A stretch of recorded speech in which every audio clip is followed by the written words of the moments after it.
in conclusion, if you're doing large, bold patterns and you don't care if the edge is real perfect, because the sandpaper is going to start wearing away the Scotch tape. You can use masking tape, but all sandpaper is going to be so abrasive they're going to attack that tape along with your metal. So you just have to prepare for that. Now you could either take it out of a piece of tape like this, or you could leave it in. Let's go with the 220 this time. No, I want the 220. I grabbed 400. Here's the 320. Let's do it. Of the wet and dry. So what I'm going to do is do this in all the directions.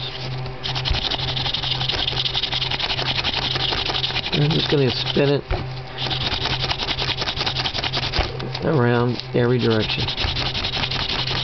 That way you're going to get the pattern, same pattern all the way around. Okay, and you see how you can't get to the edge of the tape? If it was steel wool, that would all been filled in. Let me just get it one more time, one more direction. And of course you can decide which direction you want to go for your final pattern. I'm going to take the tape off now so that you can see this. And then we'll conclude this class on using sandpaper for texture.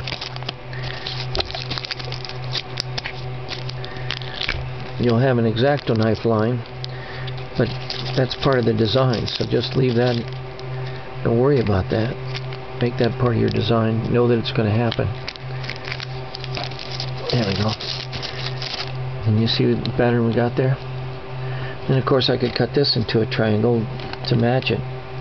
So that's sandpaper, but it also demonstrates how pretty that satin finish is with sandpaper without the use of wire brushes, which I don't like because they're dangerous to your eyes and everybody else around you, and without a sandblaster.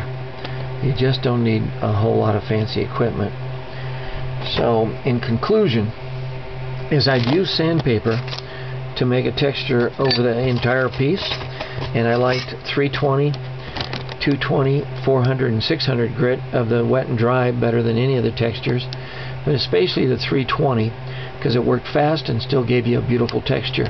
But as far as putting a pattern in it like we did the steel wool, I would go back to steel wool and use that. Thanks for taking the texture class on sandpaper.